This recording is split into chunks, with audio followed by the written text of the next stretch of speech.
35 aujourd'hui, on passe au camion.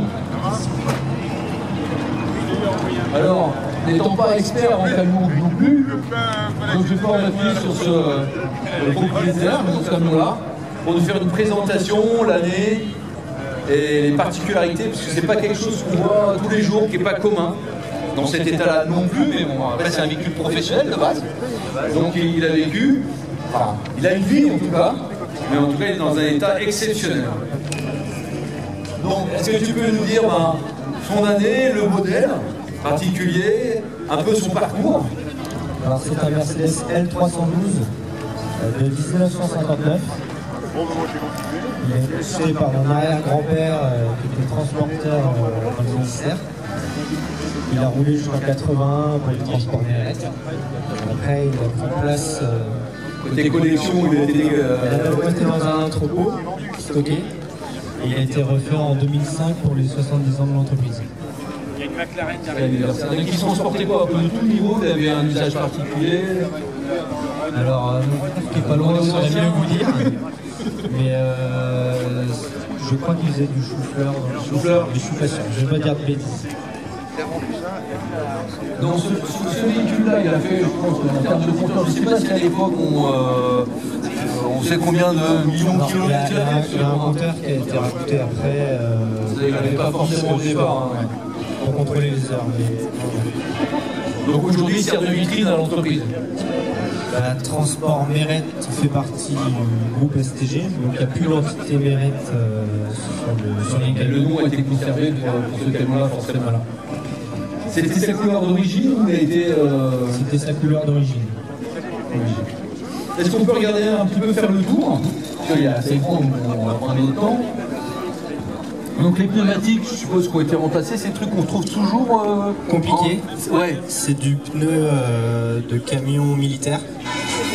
Et c'est compliqué à trouver. C'est presque du sur-mesure, c'est comme dans les extras sportives niveau auto. Il n'y en a plus beaucoup. Ouais. Évolution, voilà, route de secours en dessous. Est-ce qu'on a moyen de juste d'ouvrir? Alors on va tout débâcher, parce qu'on en arrive pour un moment, je pense. On avait aussi le côté cargaison. En tout cas, il est en super état. Donc la rénovation date de quasiment aussi plus de 15 ans maintenant.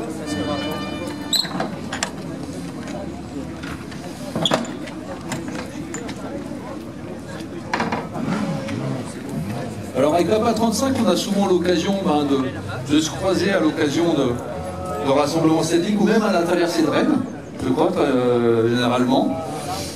Alors question idiote, il y a des rations en camion qui existent sur des versions collector. Oui. Oui, il y a quelques rassemblements. Après, c'est un petit milieu. C'est pas... c'est pas tous les week-ends, quoi. Voilà, non.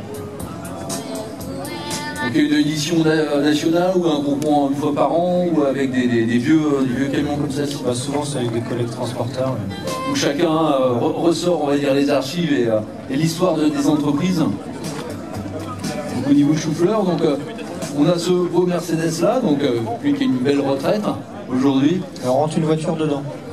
Oui, après il faut un chariot élévateur pour la mettre dedans, mais non, sur le côté. Ah, l'éclairant. D'accord. Et vous mettez quoi comme voiture? Une Jeep. Un Jeep. On est dans le thème. Est-ce qu'on a moyen de regarder un petit peu l'intérieur? Parce qu'au niveau de la cabine de conduite, on n'a pas l'occasion d'en voir tous les jours. Des cabines de manière générale, mais d'autant plus de cette année-là. Donc on retrouve les sièges d'origine. Pas de direction assistée. Pas de direction assistée, hein, pour ceux qui ont les biceps et l'avant-bras. Pardon? Oui. Les freins, oui, pour l'anticipation aussi. Je suppose que les freins sont compliqués à gérer, non? Ça freine plutôt bien. Ça freine bien quand même pour cette génération. Oui. En vitesse max de 80 km/h. Aujourd'hui, mais à l'époque, les routes n'étaient pas adaptées pour aller à 80 km/h. ouais. Les revêtements, c'était pas ça. Donc on retrouve les combinés. Donc on va voir. Donc c'est le compteur en bas qui a été rajouté. C'est vous mettez des disques pour suivre les heures. D'accord. Pour les temps de conduite. Ça existait déjà, ça a été rajouté dans les années, peut-être à l'origine, il n'y avait peut-être même pas ça. C'est ça, hein, les compteurs ne suivaient pas les heures des chauffeurs. Après, on retrouve le grand volant, puisqu'il faut du couple pour tourner. Et alors, qu'est-ce qu'on trouve comme, commande de la planche de bord? Alors, on a la température d'eau, on a le contour et on a la pression d'air. Parce que c'est des camions qui fonctionnent avec pression d'air pour les freins. D'accord. C'est pour ça qu'il ne faut pas abuser des freins. Il faut laisser ton de recharger pour remonter en pression. Dans les démarches, il faut laisser quelques minutes le temps que ça se charge en air. Encore il y a un accu à charger pour se partir en sécurité. Donc le grand levier, je suppose que c'est ouais.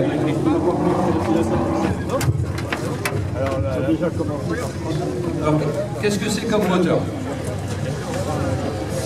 C'est un 90 chevaux Mercedes.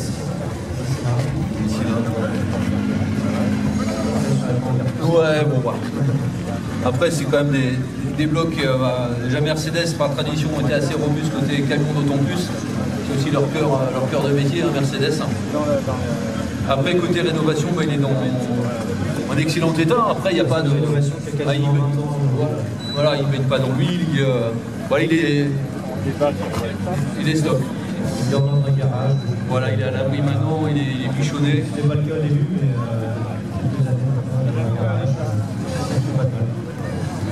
Il prend plus la poussière que la boue, quoi. Non. Voilà, c'est ça. Sur la collection de poids lourds que vous avez présentés aujourd'hui,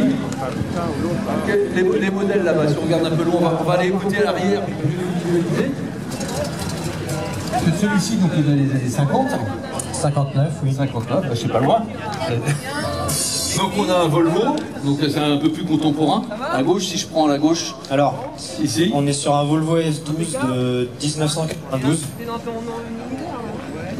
Après, on a un Volvo F89 de 73, un F88 de 77 et un L495 de 65. Bon, beaucoup de Volvo du coup. Très Volvo. Ouais, très Volvo, ouais. Attaché à la marque. Très attaché à la marque. Donc, le Volvo vert, pour l'histoire, il faisait pas partie de la société. De base, il était rouge et il avait été offert pour les 40 ans de partenariat STG Volvo. Et il a été refait aux couleurs d'origine avec une caisse refaite comme à l'époque, extérieure, parce que l'intérieur n'est pas isotherme. d'accord. Les autres ont toujours été dans l'entreprise, ils ont plus d'1 million de kilomètres. Au niveau des...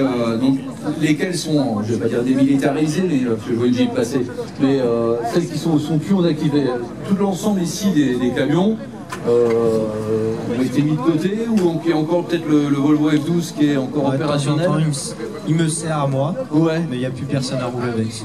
Non, c'est des gammes trop anciennes en fait pour faire vraiment du transport. Non, ça pourrait rouler parce que c'est des boîtes manuelles quand même assez simples, mais c'est pour pas les abîmer.